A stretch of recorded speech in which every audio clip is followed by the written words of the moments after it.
9 बच्चे ऐसे हैं, कल्पना, जीरा, मंजू।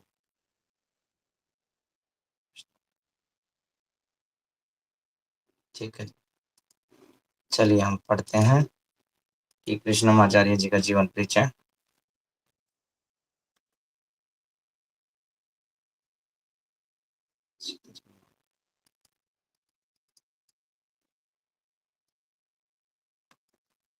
हाँ, इनका पूरा नाम है तिरुमलाई कृष्णम आचार्य। ठीक है, वैसे शॉर्ट में इनका नाम टी कृष्णम आचार्य के नाम से बोला जाता है। कृष्णम आचार्य, इकट्ठा बोलेंगे तो Krishnamacharya. Tirumalai Krishnamacharya, called the father of modern yoga. ठीक है, आधुनिक योगा के पिता। For this influence of the development of postural yoga. आपने बी के एस अयंगर की योगा देखी है, जो आजकल हठ योगा के नाम से, या बी के एस अयंगर योगा, अयंगर योगा के नाम से बड़ी फेमस है, हाँ जो आजकल ब्रिक्स के साथ, प्रोब्स के साथ, व्हील के साथ, अनदर हेल्पिंग जो होती हो, उनके साथ योगा कर रहे हैं। देखा सुना है आप सभी ने? हाँ जी भैया। अयंगर योगा क्या होती है? ठीक है, वो अयंगर जो थे वो इनके स्टूडेंट थे। ठीक है, is widely considered as the architect of the Vinyasa style, जिसको विन्यासा योगा के नाम से भी जाना जाता है। आप लोग ऋषिकेश, हरिद्वार जाएंगे तो वहाँ पे आपको जगह जगह मिल जाएंगे ऐसे सेंटर, जो 72 घंटे का, 72 आवर्स का आपको योगा टीचर का सर्टिफिकेट देते हैं। वो बेसिकली यही सिखाते हैं, विन्यासा योगा या अयंगर योगा।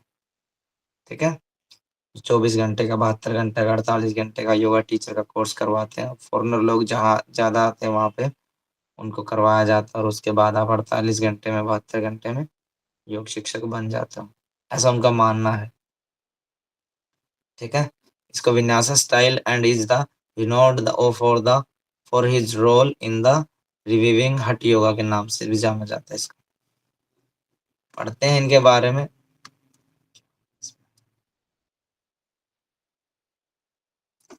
इनका नाम था तिरुमलाई कृष्णमाचार्य, टी कृष्णमाचार्य के नाम से भी जाना जाता है इनको। इनका जन्म जो हुआ था 18 नवंबर 1888 ईस्वी को हुआ था। ठीक है, मुचुकुंदापुरम गांव में हुआ था। जिला था चित्रदुर्ग, कर्नाटक में, साउथ के अंदर, दक्षिण भारत में। पिता का नाम तिरुमलाई ट्टाचार्य था। माता का नाम था रंगनायकी अम्मा। ठीक है, और इनमें क्या होता है, अ, पिता का जो नाम है वो पीछे लग जाता है। साउथ में देखेंगे ना, तो पिता का नाम पीछे लग के और फिर सरनेम ऐसे लग जाता है। ये अपने 6 भाई बहनों में सबसे बड़े थे। 6 वर्ष की उम्र में ही कृष्णमाचार्य ने संस्कृत भाषा को बोलना और लिखना सीख लिया था। इनके पिताजी जो थे ट्टाचार्य थे, और ठीक है, तिरुमलाई ट्टाचार्य उनका नाम था, इसलिए इनका तिरुमलाई कृष्णाचार्य का नाम लग गया जाता पीछे। पिता का नाम ट्टाचार्य था, एवं इनके जो गुरु थे वो बाबू भगवान दास थे। पत्नी का नाम था नामागिरी अम्मा। इनकी जो मृत्यु हुई थी 28 फरवरी को 1989 ईस्वी को हुई थी, और 100 वर्ष का इनका जीवन रहा था। इनके जो योग पद थी उसको विनाशा योग कर्म के नाम से जाना जाता है, विनाशा कर्म योग। ठीक है, ऐसी और भी आई है हमारे सामने, जैसे कि हमने राजयोग पढ़ा था स्वामी विवेकानंद जी का। ठीक है, और भी बहुत सारे हमारे सामने आए थे। एक आयुर्वेदिक चिकित्सक भी थे, इन्होंने आधुनिक योग का जनक भी कहा जाता है इन्हें। ठीक है, मैसूर में कृष्णमाचार्य ने गणित विषय की पढ़ाई चामराज संस्कृत कॉलेज से पूरी की थी। इसी दौरान कृष्णमाचार्य ने धर्म, दर्शन, व्याकरण, तर्कशास्त्र की पढ़ाई भी शुरू की थी। 1905 ईस्वी में 18 वर्ष के हो गए थे, तो इन्होंने बनारस में, जो अभी वर्तमान में वाराणसी है, बनारस विश्वविद्यालय में, जो बीएचयू के नाम से फेमस है, उसमें प्रवेश लिया था। यहाँ इन्होंने ब्रह्मश्री शिव कुमार शास्त्री जी से तारकशास्त्र और संस्कृत विषय का ज्ञान प्राप्त किया था। इसके साथ ही कृष्णमाचार्य ने ब्रह्मश्री त्रिलिंग राम शास्त्री से मीमांसा दर्शन और वामकर्ण भट्टाचार्य जी से तर्कशास्त्र की शिक्षा ग्रहण की थी। उसके बाद सन 1914 ईस्वी में ये पटना यूनिवर्सिटी में बिहार में आ गए थे। यहाँ आके इन्होंने अपना एडमिशन लिया। यहाँ इन्हें छात्रवृत्ति मिली, स्कॉलरशिप, और उसके बाद बंगाल के वैद्य कृष्ण कुमार से आयुर्वेद का ज्ञान प्राप्त किया। इससे पहले हमने एक जीवनी और पढ़ी थी, उसमें भी आयुर्वेद का नाम आया था। बताते हैं, आप लोग बता सकते हैं कौन से, किन योगी के बारे में जिक्र कर किया गया था वहां पे?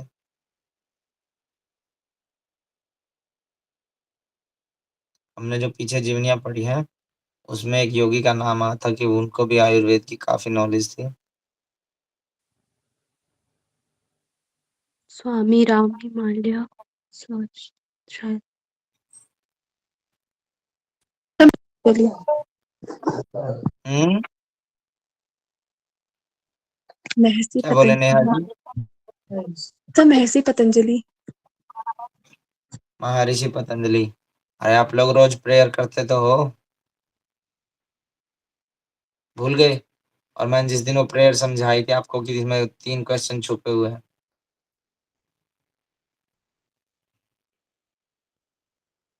सुना सकता कोई बच्चा वो प्रेयर?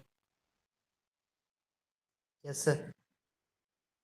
हम्म, यस सर। सुनाइए जी।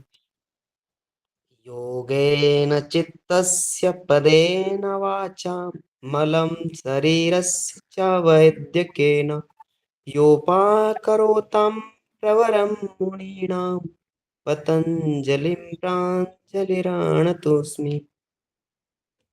ठीक है जी, बहुत बढ़िया। तो इसमें आता तो है, योगेन चित्तस्य, चित्त की शुद्धि के लिए योग हो गया, मन की शुद्धि के लिए, वाणी की शुद्धि के लिए व्याकरण हो गया। ठीक है, और मलम शरीर से अच्छा वैद्य के न, शरीर की शुद्धि के लिए वैद्य हो गए। ठीक है, ऐसे हम गुरुवर को प्रणाम करते हैं, मैं ऋषि पतंजलि को। आयुर्वेद का इन्होंने ज्ञान प्राप्त किया वैद्य कृष्ण कुमार जी से।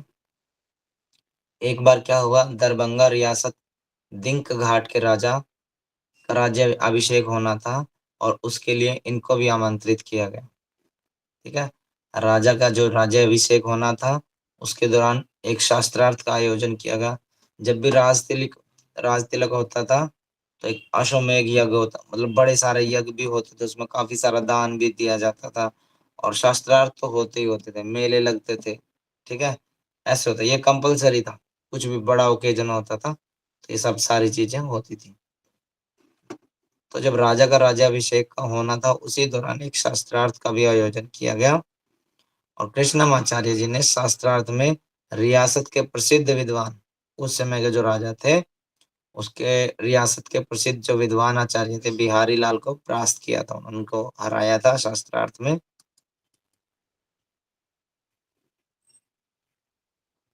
और उसके बाद राजा से शहर सम्मान प्राप्त किया था, और इसके बाद कृष्णमाचार्य जी ने 11 वर्षों तक बनारस में ही रहे। इनकी शिक्षा और इनका विवाह देख लेते हैं। बचपन में ही इनके पिता जो टट्टाचार्य थे इन्हें आसन प्राणायाम सिखाते थे, तो इनकी रुचि जो थी योग में, आसन में, प्राणायाम में, आयुर्वेद में, वो शुरू से ही थी। प्रॉपर नॉलेज नहीं थी पर उनमें इंटरेस्ट उनमें शुरू से ही डाला गया था।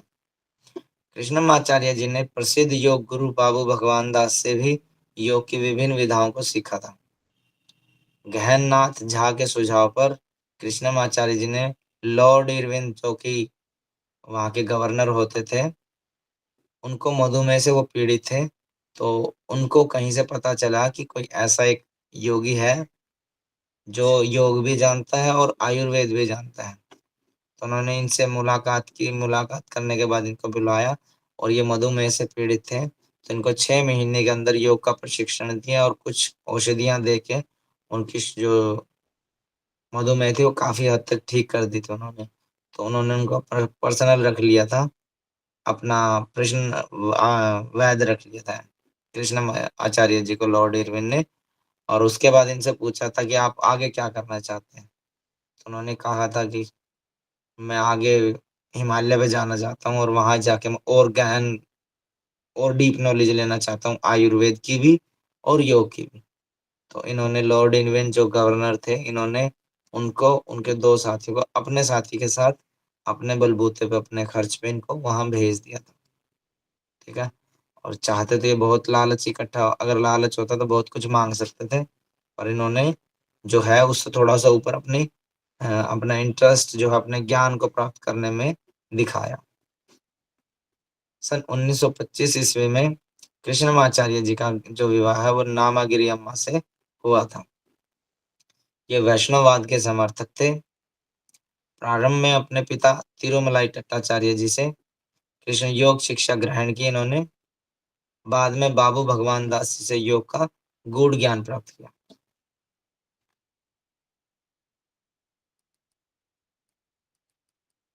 सन 1926 में मैसूर के महाराजा कृष्ण वाडियार चतुर्थ से कृष्णमाचार्य जी की मुलाकात हुई और मैसूर पैलेस जो है उसमें योग सिखाने के लिए नियुक्त किया गया। आप में से कोई बच्चा गया है मैसूर पैलेस देखने? किसी ने देखा है?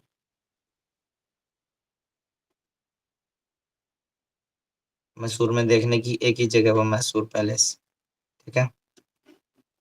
सन 1926 ईस्वी में मैसूर के महाराजा कृष्णराज वाडियर चतुर्थ थे।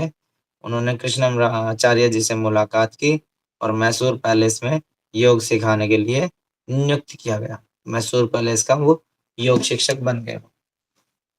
उसके बाद महाराजा के निवेदन पे, महाराजा कौन थे? कृष्णराज वडियार। हाँ, महाराजा के निवेदन पे कृष्णमाचार्य जी ने सन 1933 ईस्वी में जगन मोहन नामक संस्थान पर एक स्वतंत्र योगशाला की भी प्रारंभ की, ठीक है। महाराजा ने रिक्वेस्ट की तो उस पे इन्होंने एक अपनी योगशाला भी शुरू कर दी। सन 1934 ईस्वी में कृष्णमाचार्य जी ने योग मकरंद नामक से एक अपनी पहली पुस्तक लिखी, जिसको मैसूर यूनिवर्सिटी से प्रकाशित भी किया गया था। कुछ समय पश्चात कृष्णमाचार्य जी वाडियार महाराजा के योग गुरु के साथ साथ एक विश्वसनीय सलाहकार के रूप में काम करने लगे।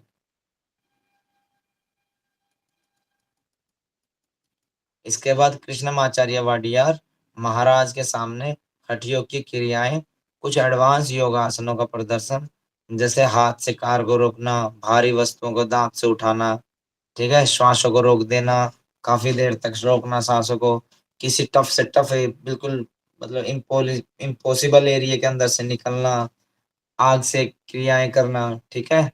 और तरह तरह के जो हट के लोगों मतलब जो आम जनमानस नहीं करते, वो यूनिक यूनिक सी ऐसी एक्टिविटी इन्होंने करनी शुरू की। वो आपने देखा होगा जैसे गांव में लोग आते थे, सरिया मोड़ते थे, साइकिल पे बहुत सारी एक्टिविटी करते थे बगैर जमीन पर पैर रखे, और तरह तरह की एक्टिविटी होती थी। तो इस तरह की कुछ क्रियाएं करने लगे, ठीक है। और ये प्रदर्शन जो है महाराज के दरबार में अनेकों बार कृष्णमाचार्य जी ने किया। सन 1940 ईस्वी में राजा की मृत्यु हो गई और मृत्यु के बाद जो नए राजा नियुक्त हुए वहां पे, उन्होंने कृष्णमाचार्य जी की जो इनको सुविधाएं मिल रही थी वो सारी की सारी सुविधाएं बंद कर दी। इसलिए 1950 ईस्वी में योगशाला को इन्होंने बंद करना पड़ा, ठीक है। इसके बाद क्या हुआ, कृष्णमाचार्य जी ने सन 1952 ईस्वी में मद्रास के विवेकानंद कॉलेज में व्याख्याता के पद पर नौकरी करना प्रारंभ किया। कृष्णमाचार्य जी की योग शिक्षा पतंजलि योग सूत्र और योग याज्ञवल्क्य स्मृति पर आधारित है। हमने जब पतंजलि योग दर्शन पढ़ा था उसमें याज्ञवल्क्य स्मृति का जिक्र रहा था। एक तरफ व्याख्याएं थी, एक तरफ टीकाएं थी, तो ये टीकाएं में आया था याज्ञवल्क्य स्मृति। सन 1952 ईस्वी में मद्रास में विवेकानंद कॉलेज में इन्होंने व्याख्याता के पद पर अपना काम शुरू किया और उसके साथ साथ कृष्ण जी की जो योग शिक्षा थी वो मिलती जुलती थी पतंजलि योग सूत्र से और योग याज्ञवल्क्य स्मृति से। आप में से कोई बच्चा बता सकता है महर्षि पतंजलि जी का योग सूत्र और BKS अयंगर के योग सूत्र में क्या डिफरेंस है? कोई बच्चा बताएगा?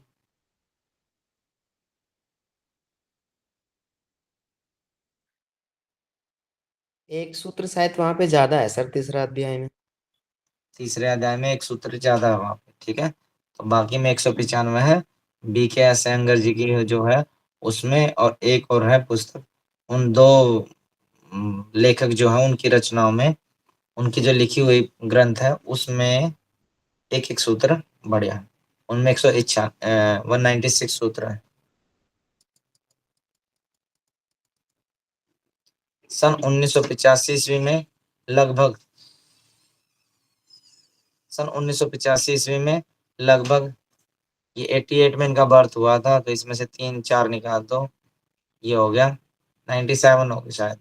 97 की उम्र में शारीरिक असंतुलन के कारण ये बाथरूम में गिर गए थे फर्श पे, और फर्श पे गिरने की वजह से कृष्णमाचार्य जी के कुल्ले में फ्रैक्चर हो गया था। ठीक है, इनको जो है वो हिप बोन फ्रैक्चर हो गया था, और जिसकी वजह से बेड पे आ गए। बेड पे आ गए थे तो ये बेड पे आए, बेड पे ही रहे, मतलब फिर भी इन्होंने पढ़ना लिखना बच्चों को सिखाना वो नहीं छोड़ा। 28 फरवरी 1989 ईस्वी को कृष्णमाचार्य जी अपने आवास स्थान पर मद्रास के अंदर चेन्नई में 100 वर्ष की आयु को में ही पंचतत्व में लीन हो गए। यहाँ से इन्होंने फ्रैक्चर हो गया तो इन्होंने कोई अपना ऑपरेशन नहीं करवाया, खुद से नई एक्सरसाइज इन्होंने अपने आप से खोज खोज के नई नई एक्सरसाइज को इन्होंने आविष्कार किया, और अपने कुल्ले के फ्रैक्चर को इन्होंने अपने आप से ठीक किया। ठीक है, तो इसीलिए इनको इन्होंने वहां लेटे लेटे ही उस पे बेड पे लेटे लेटे ही इन्होंने तरह तरह की नई बहुत सारी एक्सरसाइजों की खोज की, और जिसकी वजह से इनको आधुनिक योग का जनक कहा जाता है। इससे पहले हमने एक दो लाइन पढ़ी कि वो दांत से कुछ भी भारी हैवी वजन उठाना, ठीक है, बालों से खींच देना, बस को गाड़ी को खींच देना, बाजुओं से कुछ कर देना। ठीक है, तो ये सारी जो थोड़ी सी हटके क्रियाएं होती थी, इनकी वजह से इनको modern yoga, father of modern yoga कहा जाने लगा। कृष्णमाचार्य जी प्राचीन वाद्य यंत्र वीणा भी बजाना जानते थे। वीणा देखा आप में से किसी बच्चे ने? वीणा क्या होता है?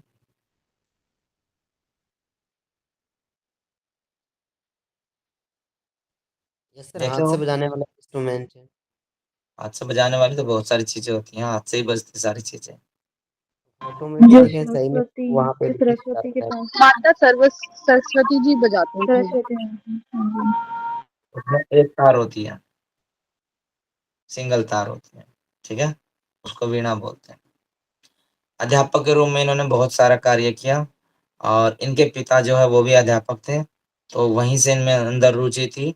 तो ये मरते दम तक इन्होंने कभी भी तखत, जब इनका फ्रैक्चर हुआ तभी भी ये बेड पर लेटे हुए थे, इन्होंने कभी भी योग करना और बच्चों को पढ़ाना कभी भी बंद नहीं किया, हर रोज पढ़ाते थे। ये एक आयुर्वेदिक चिकित्सक भी थे और योगी भी थे। ध्यान रखेंगे, पतंजलि जी जो थे वो चिकित्सक नहीं थे, वो आयुर्वेद के ज्ञाता थे। ठीक है, ये चिकित्सक भी थे और योगी भी थे। इनके कुछ प्रमुख शिष्य हुए हैं, उनको भी देख लेते हैं। सबसे पहले नाम आता है BKS अयंगर का, जिसको आप सभी जानते होंगे, कहीं ना कहीं नाम सुना होगा इनका। सेकंड है के पट्टाभी चोइस। थर्ड नंबर पे आते हैं इंदिरा देवी, ये वो वाली इंदिरा देवी नहीं है जो हमारे राष्ट्रपति हुआ करती थी। श्री वत्सा राम स्वामी है, AG मोहन है, TKV देशिकाचार्य है, ये कृष्णमाचार्य जी के पुत्र थे। ठीक है, तो ये कुछ इनके प्रमुख शिष्य हुए।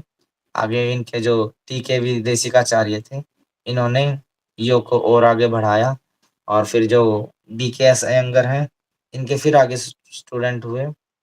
उनमें से भी काफी हैं, एक का नाम तो शायद अमर अमर पंत करके ऐसे कुछ नाम है, बड़े फेमस है वो। ठीक है, तो ऐसे करके वो ये जो इनकी पद्धति थी वो आज भी चल ही रही है। योग विषय के ऊपर इनकी बहुत सारी प्रमुख पुस्तकें हैं, उनमें से कुछ मेन पुस्तकें हैं। योग मकरंद नाम से एक पुस्तक है, योग अंशगालु है, योग रहस्य है, और योगावल्ली है। ये योगावल्ली ध्यान रखना, आपको एक और मिलेगी ऐसी जीवनी जिसमें योगावल्ली जैसा मिलता जुलता नाम आएगा। ठीक है, तो इसका आप ध्यान से रखना। ये इनका जीवन परिचय था।